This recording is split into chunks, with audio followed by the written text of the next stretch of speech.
മത്സര പരീക്ഷകൾക്ക് ഏറ്റവും ഉപകാരപ്പെടുന്ന 5 ഇഡിയംസ് നമുക്ക് പെട്ടെന്ന് പരിചയപ്പെട്ടാലോ? അതും നിങ്ങൾക്കറിയുന്ന മൂവി ക്യാരക്ടേഴ്സിനെ ബേസ് ചെയ്തുകൊണ്ട്. ആ ലാഫിംഗ് സ്റ്റോക്ക് എന്നുള്ളതാണ് ഇതിലെ ആദ്യത്തെ ഇഡിയം.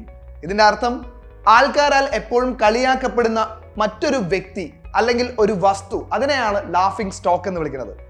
ഇത് പഠിക്കാനായിട്ട് നമുക്കൊരു മൂവി ക്യാരക്ടർ ഓർത്തെടുക്കാം. ആരെയാ?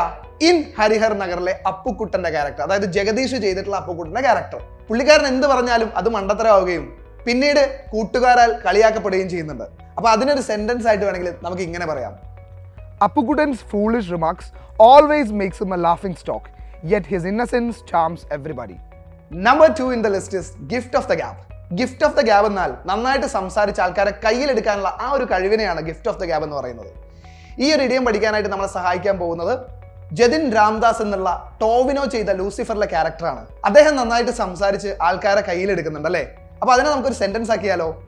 വിത്ത് the gift of his gab Jatin Ramdas impress the audience. അടുത്ത ഇഡിയമാണ് to eat like a horse എന്നുള്ളത്. To eat like a horse എന്നാൽ നന്നായിട്ട്, അതായത് നല്ല ക്വാണ്ടിറ്റിയിൽ ഭക്ഷണം കഴിക്കുക എന്നുള്ളതാണ്. ഈ ഒരു ആക്ടിവിറ്റി ഓർക്കുന്ന സമയത്ത് നിങ്ങളുടെ മനസ്സിലേക്ക് വരുന്ന ക്യാരക്ടർ ഏതാ? മേരിക്കുണ്ടൊരു കുഞ്ഞാട് സിനിമയിലെ ബിജു മേനോൻ ചെയ്ത ജോസ് എന്നുള്ള ക്യാരക്ടറെ ഒന്ന് ഓർത്ത് നോക്കിയേ.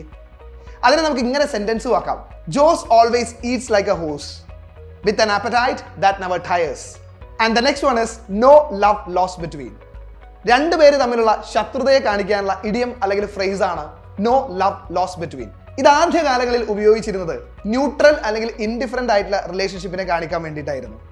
പക്ഷെ ഇന്ന് അത് ഉപയോഗിക്കുന്നത് തമ്മിൽ ശത്രുക്കളായിട്ടുള്ള രണ്ടുപേരുടെ ശത്രുതയെ കാണിക്കാൻ വേണ്ടിയിട്ട്, അല്ലെങ്കിൽ അവർ തമ്മിലുള്ള പൊരുത്തക്കേടോ ഇഷ്ടക്കേടോ കാണിക്കാൻ വേണ്ടിയിട്ടാണ്.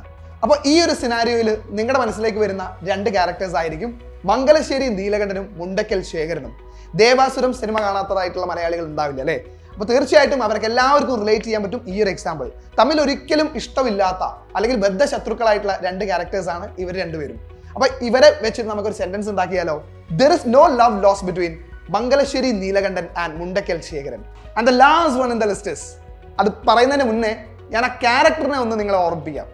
നമ്മുടെ അമർ അക്ബർ അന്തോണി സിനിമയിലെ പാഷാണം ഷാജി ചെയ്തിട്ടുള്ള ക്യാരക്ടർ ഉണ്ട് അല്ലേ?